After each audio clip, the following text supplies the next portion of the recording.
morning, everyone. I'm Tim. Nice to meet you all. I work on the experience design team at Warby Parker, which is primarily made up of product designers and product managers. And we're just really focused on our website, our mobile apps, and our retail in-store experience.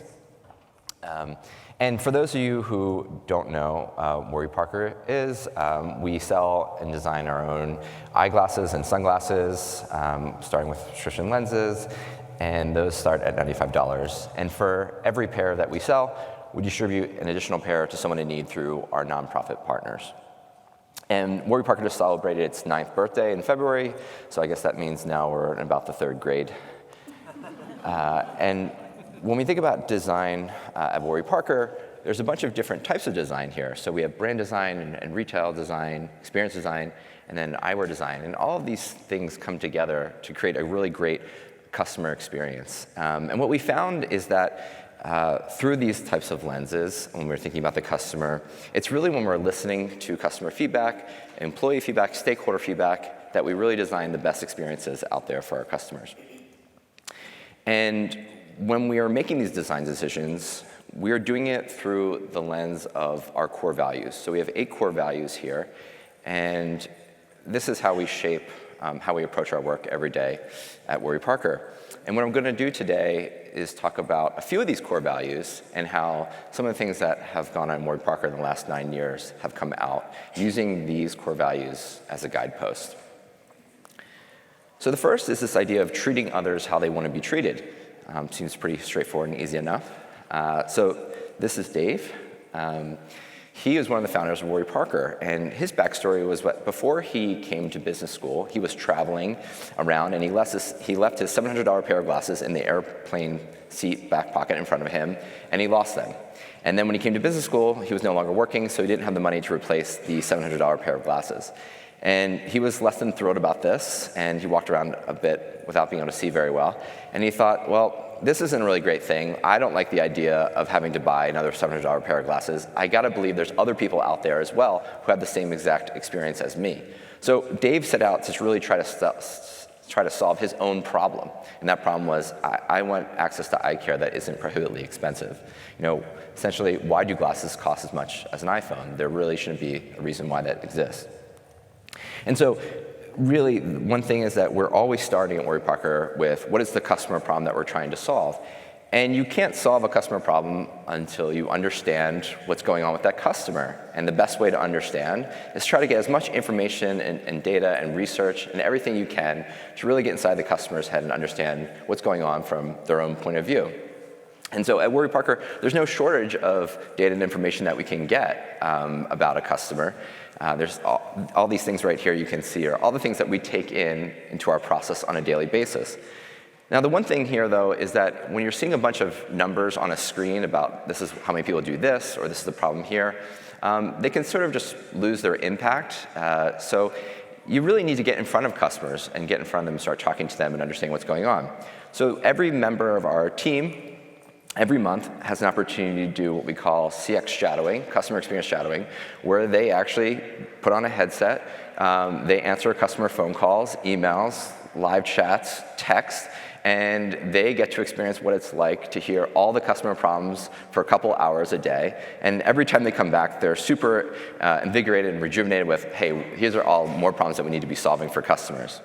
And similarly, in our retail stores, they can throw on a shacket and become a retail advisor for a few hours a day. And again, help people get into the right pair of glasses, answer questions about fit and style and prescriptions, check people out on our point of sale system, and really live the life of an advisor, but also try to create that connection with every customer that comes into the store. And even if you didn't do any of those things, it's actually really hard to avoid being near customers in our office. So when you walk into our office, if you just make a slight right, you can go directly into a showroom, which is always filled with customers shopping for glasses, getting eye exams, getting adjustments on their frames. And so at any point in time at Warby Parker, if you're working on something, there's probably a customer or a pack of customers less than 100 feet from you. So we make it very hard for you not to have the customer top of mind, not to have access to the customer at any given point in time. And I just want to pause here for a second. When I was talking about what this talk should be about with the organizers of this conference, I asked, what would make a bad presentation? And the feedback I got was, don't go up there and talk about working in-house is all sunshine and lollipops, because we know that's not really the case. And I said, I totally hear you 100%, but I did want to point out that this is Daniel. He's our greeter. He really is a ray of sunshine. He greets everyone who comes in, and we have lollipops for anyone who wants one. So while it isn't always sunshine and lollipops, we do have a lot of them at Warby Parker. And I'm about to talk about some of the things that we had to improve along the last 8 or 9 years. So the next core value is about taking action. And really, this is about when you don't see something that's working quite well, it's up to you to fix it and make it better. And I'm going to give you an example of how a lot of our designers came from agencies. So they were really looking to make the transition to come in-house. And they had this agency model in mind. So what happens in an agency? Well, you get a creative brief or you get a piece of work. Hopefully that is about a customer demand or problem that you need to solve. Then you show it to your creative director, who then shows it to your executive creative director, who then shows it to a VP, who then goes to a client, and then the client talks to the client's boss. And then maybe that work that you worked on, maybe it gets in front of a customer. So we thought, well, there's got to be a better way to do that. So what if we just started with, you have a designer, you show it to your design team, you call everyone into the room at the same time, you review it with all of your stakeholders, and then you get out to the customer. Really great idea, right? So we thought, hey, we're streamlining it, we're getting stuff to customers faster, we'll get better feedback. But what this ended up looking like was something like this. So it was called a weekly product design review, and I'm going to highlight a few problems with this calendar invite. First, it was on a Monday at 5 o'clock. When I asked, why is this meeting scheduled at Monday at 5 o'clock, the answer was, well, that's when everyone's available. Well, no kidding. No one actually wants to have a meeting at 5 o'clock for an hour, okay? The second thing was, there were 19 people invited to this. So I've never been part of a meeting where you would be going over design feedback and you would get coherent and consistent feedback from 19 different individuals. And the final thing was that we had a pretty vague agenda. So we were constantly changing it. We weren't really sure what we were asking our stakeholders to give feedback on. Some people were up to speed, some people weren't as up to speed. It didn't create the best meeting. So then I would walk out of that meeting at 6 o'clock on Monday, and I would come home, and my wife would say, hey, how are you? And I would say something like this.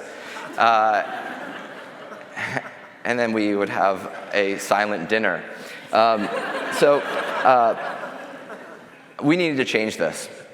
So I thought, well, what if we could just do something more radical? What if we could just get rid of that extra layer there, not have a meeting at all, and instead just take all that customer feedback, because we know so much about them, and we're constantly taking in all their feedback. And what if we just start doing more user testing with a ton more prototypes, more A/B testing, and we do big, full product launches, but we're constantly iterating and constantly improving on all the problems that exist out there. And this ended up working because we ended up seeing the results, and now our velocity is a lot faster. We're talking to customers more often, and I think our products are stronger as a result. And also my dinners on Monday night are a lot better now. So it's a win-win-win. The next is about pursuing creative and new ideas. So in the early days, there was only 2 designers, and they were working super hard around the holidays, and they were just kind of burned out, and they wanted to do a fun little project. So one of them pitched this idea of creating an annual report, which would just talk about all the things that Warby Parker did in the past year, and have these facts that no one really cared about, but like, hey, 100 people, 180 different countries visited us, here's our mobile traffic share, things of that nature. And when we put this out, we didn't think much of it, but when it started getting shared around the internet, it ended up leading to our 3 consecutive highest sales days in the company's history at the time, because it just really resonated with people. It was a fun thing to share around. And one of my favorite things to hear about this is that I did this and I found, what are our favorite misspelled keyword searches? Because Warby Parker is not the easiest thing to remember or spell correctly. And there's a lot of good names in here, but one jumped out was Warby Parker. And someone on our consumer insights team said, hey, that would make a great site. What if we sold glasses for dogs? And when someone lobs you a softball like that, it would be irresponsible not to do something with it. And so a month later, we launched Warby Parker, an official glasses for dogs website. You couldn't really buy anything on it, but we got to work with dog models, which if you haven't had the opportunity, professional dog models are about 10 times better than professional human models. They will let you do whatever you want. They'll let you stretch your ears out. You can put a monocle on their face.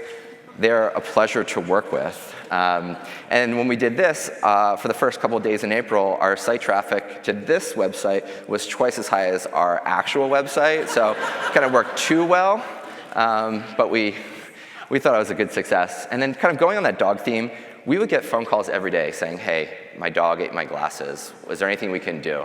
And glasses are a bit fragile, so once a dog kind of gets them, it's a point of no return. And we were trying to think, well, what could we do instead of offering someone a small discount on their future order? We didn't really feel good about that because that really wasn't solving the problem. And our customer service team worked with a bunch of departments internally, and we came up with Sal the Dog Toy, which is a chew toy that's made of 100% organic materials that we would send to customers when they say, hey, my dog ate my glasses. We would send them a note and say, hey, give this to your dog. Hopefully he likes this and stays away from the glasses in the future. Last thing is Halloween's a really big deal at Warby Parker, and it gets very competitive, and every year there's probably like 10 different awards that you can vie for. And so we go all out at Warby Parker for this.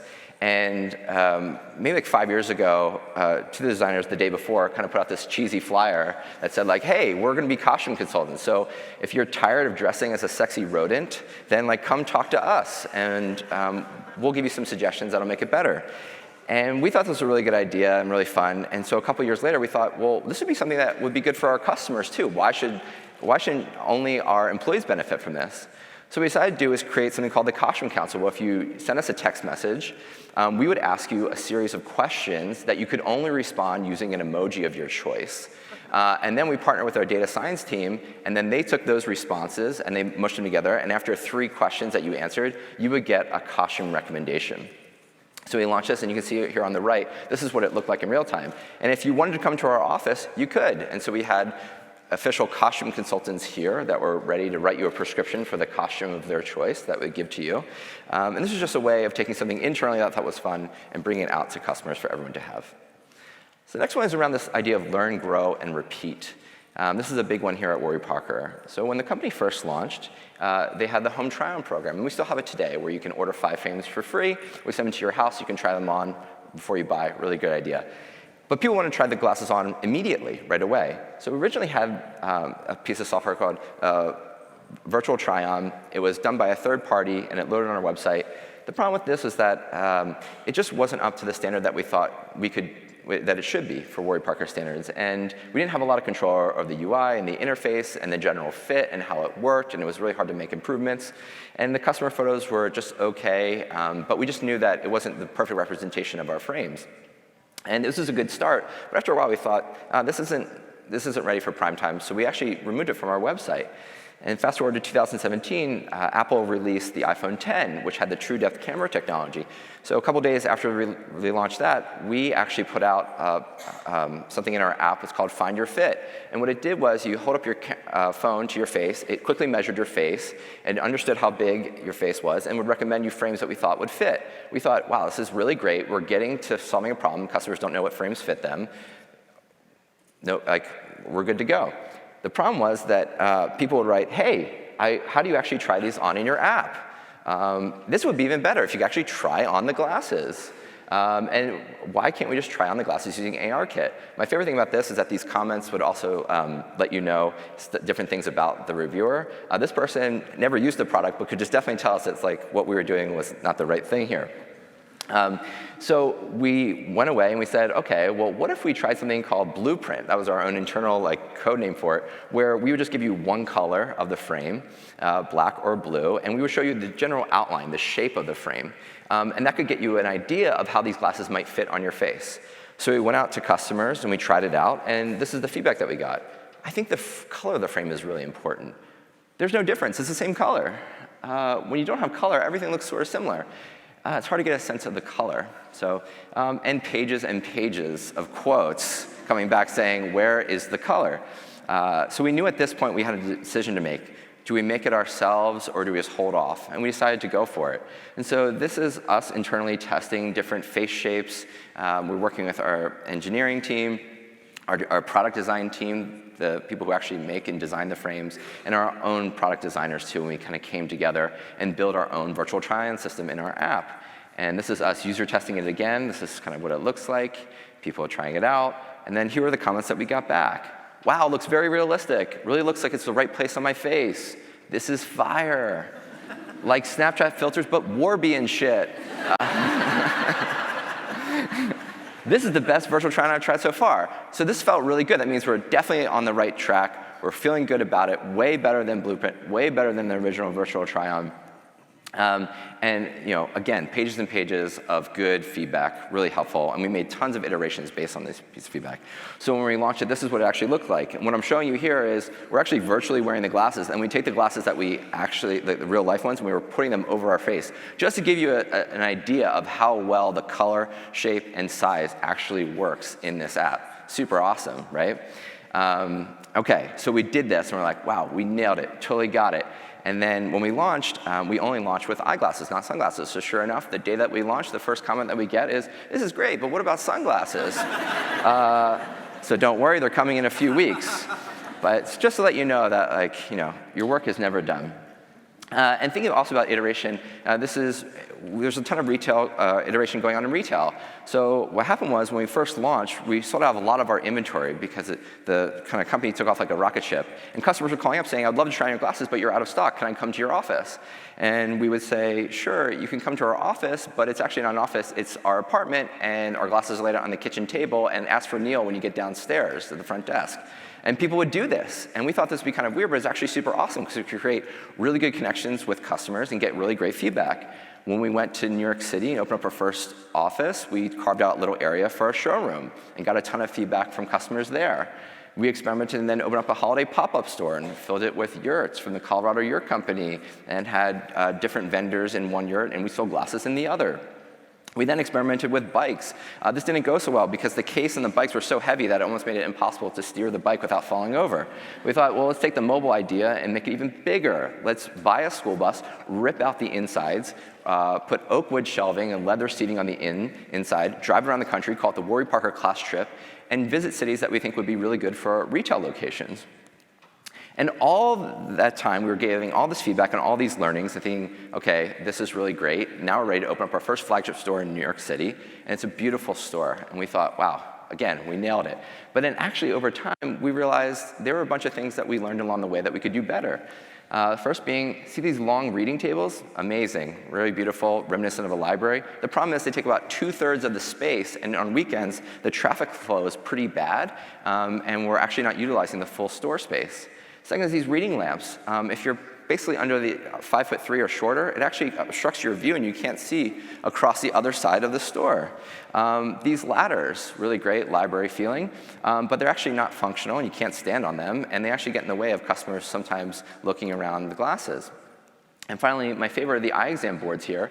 Eye exam boards, so the background story of this is there's these Solari train boards, and there's one in 30th Street Station in Philadelphia, where the company was started. And those are the train boards that make those sounds. And we actually piped in audio from 30th Street train station. So when these boards digitally changed, you could actually hear the sounds from 30th Street Station. So great, right? The problem was that these names here, it's the first initial of your first name and the first three of your last name and the time of your appointment. Customers had no idea what these things meant, so they didn't know where to look. And so people had no idea that this is what this was for, so it actually didn't serve its purpose. So we took all these learnings, we said, hey, we can not only see inside of our stores look beautiful, the outside should look beautiful too. So this on the left here is actually from, we partnered with Jeff McFetridge, who will be here this weekend as well. And the inside of our stores, they don't have to be all library themed. We could turn one in Miami into a pool. There's one in Portland that's modeled after an arcade. And then we didn't get rid of tables. Tables are great, just not super, super long tables. So we experimented with shorter tables, rounder tables. And then we also took the artwork and brought it inside too. So we partner with local artists inside our stores as well in the community. And then one other thing that we were doing is when people were coming in and saying, hi, I really like these frames, we at Warby Parker were really big on literature and books and reading. And so we would give people a bookmark with the names of the frames that they liked. Really good idea. The only problem was you would watch people take that bookmark, shove it into their bag or their purse or crumple it up in their pocket and probably never to be seen again. So we decided, well, what if we just made this more of a digital thing? We did the same exact thing, but we put it into an email, sent it to you. We had a record of it. You had a record of it. So when you went online to your account or when you came back to the store, we could just pull it up by looking up your email and know exactly what you're looking for. So the last one I want to talk about is the idea of do good. And we do this through our Buy a Pair, Give a Pair program. And the idea behind this is that there are over 1 billion people that don't have proper access to eye care and truly do need it. And there's statistics that say that causes about $200 billion of economic impact annually. And we thought this was like a failure of humanity, the fact that the glasses technology has been around for 800 years, but yet we still have 1 billion people who need access to eye care. So we work with a bunch of non-for-profit partners to distribute glasses around the world, and we recently just announced that we've distributed more than 5 million pairs. And at Warby Parker, if you've worked there for 3 years, you get to go on a 3-year anniversary trip where you actually get to go into the field with our non-for-profit partners and actually see the work up close and go through the same programs that our partners do. And this is an example here of a designer on my team. His name's Travis, and he's outfitting a girl with glasses. This is a 2-part story. First, he's putting them on, and then you get to see this beautiful hug exchange, because it's so impactful and so powerful being on the ground and seeing this. And we started, well, what could we be doing in our own backyard? And a couple years ago, we launched the Pupils Project. And the Pupils Project is really, the goal is to outfit every child in elementary schools in the United States that don't have access to eye care to get the glasses that they need. And we find that vision disability is the most prevalent hindrance in kids in the United States today. And so we have partnered with the City of New York, where our goal is to give all 240 schools free eye exams, free vision screenings, and free glasses to the kids who need them.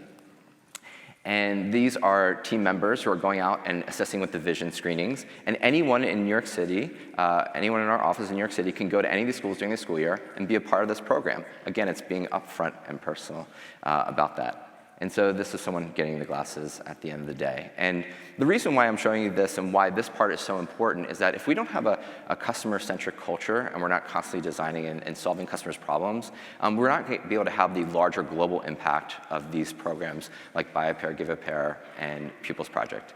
So everything that we end up doing, we know that this is fueling something that's much larger and bigger than ourselves. And that's what keeps us going every day. So thanks a lot.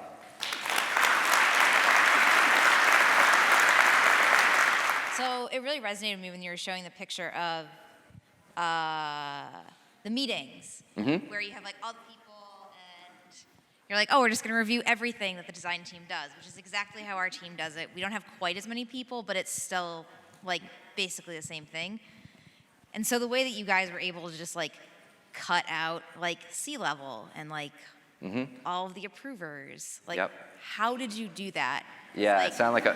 How that's like the dream. Yeah. But like, how the fuck did you do that? I gave you the Cliff Notes version there. Yeah. Because that sounded like a magic trick. Yeah, it did. And well, we started with saying like, really asking people in that room, like, do you actually think this is helpful? Do you actually think that we're moving as quickly as we can be and should be doing to solving these problems? Do you really think we're doing this in the right way? And I don't think anyone in that room was like, yes, this is the best. I love this meeting, 5 o'clock for life, like we're doing this. And so what we started was, well, as a company, there are definitely things that, we start and say like high level, these are things that we want to get done this year. But then we said like, okay, once we get to agree on like the overarching strategy, then it can be really left up to the teams to figure out how to get there. Now, the difference there is you actually have to like prove it out. So we started doing this like small experiments where like, let's have just like one team kind of go off on the side and do their thing, and maybe not present and not go through this. And that team started showing results in the form of, increased like hitting their targets or, achieving the goals that were set out for said project. So the first thing is you can't just say like, hey, we're not gonna do this anymore, see you later. And be like, cool, see you later, that sounds great. You need to show kind of the value and build up that trust. And that's super important. And then it started working for one team, then it started working for another team. And it's not that the CEOs or the stakeholders are totally cut out of it. There's still a ton of communication. There's a lot of these things where like, you ever hear that famous frame was like, should this meeting be an email? And that's kind of what it turned into, which is just like, hey, this is what we're doing. FYI, in case you see something on the site that goes out, yada, yada, like just reference this document, this is our plan. And we'll keep you apprised on the updates in about 3 weeks and we'll get back to you. And that typically worked. And it took some time for sure. And there are certain things where you just can't go off and do them. It's not going to work 100% of the time. But I would say for the large majority, we found to be quite successful. But that wasn't an overnight thing. It probably took a couple of months, probably 3 to 6 months of trial and error to get it to that point where that meeting was no longer required. You mentioned one of the core values was to be fun and quirky. Yep. And the Warby Parker just fits so perfectly into that. But how that seems like the kind of thing, especially in experience that I've had, where it's you would see the Warby Parker on the list and be like, oh, we should make a site for dogs, and then at that point it would just die because everybody's already overwhelmed with projects that are in the queue, and plus there's 5 other projects that are waiting that all have, quote, clear business value. Yeah. So how did you get something like that into the project queue? Was it hard, or was everybody just like, yeah, great, it fits so well into our core? Yeah, I think so. Having that inject fun and quirkiness to everything you do gives you the permission to say, hey, this is one of those things that would allow us to do these types of projects. I think the other thing is about, obviously we're very focused on business value and business goals, but that can't be the whole thing because then that starts taking away from the brand. So there's just a lot of, we're very brand focused, we're very customer focused, and so we do it through the lens of like, well, we think this is interesting. We think this would be something that people would want to talk about around the dinner table or would want to share with their friends. And so when it comes to that, and by the way, that's one idea. There's probably 50 of these ideas kind of floating, and some of them do not go very far, and some of them take a couple of years to get going. So, a good example was that like the costume council one. Like that was kind of like an internal joke for a while, and then it took about 3 years for that to like kind of click over and be like, hey, we should do this in 3 weeks for our customers. So it's not like we come up with the idea and boom, it happens, because there are lots of plans. Like you said, you have 5 projects that need to get done with another 10 right behind them. So sometimes we'll get an idea and we'll like file it away for later, and when the moment's right, we'll like pull it out of our pocket to do it. But we've definitely thought about stuff where we want to keep some amount of time, not a ton, but some amount of time to be able to do these types of projects. And that is something that's been, that everyone through the organization, especially coming from the top, has really bought into. So that's obviously the most important part there to make that successful. When you started in this role, did you already have a design team? Did you need to build a team? And how has it evolved? Yeah, so didn't have a design team. Was the first one. So I think I was the 7th employee to join Warby Parker, so a long time ago. And we first relied on some kind of freelance help or contract help. And then I think a couple months into it, we hired our first designer, who then hired our second one, and then sort of built from there. But then we ended up kind of bifurcating the teams a bit because, like I said, we have brand design and experience design. So we knew there was going to come to a point where we had to split them apart. And that didn't happen until maybe 3 or 4 years into it, where we had enough work to do for both teams to exist, and we had enough people around them to support them.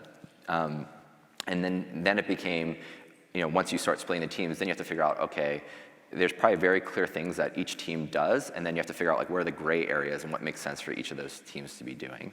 And then since then, we've been hiring a team, and our overall, the experience design team is not very large. It's about 8 people, probably be about 9 or 10 by the end of the year. So it's we focus a lot on like quality, and you can see a lot of these processes we put in place. We try to limit the amount of people that are involved because we find that that's typically a better experience. Hello.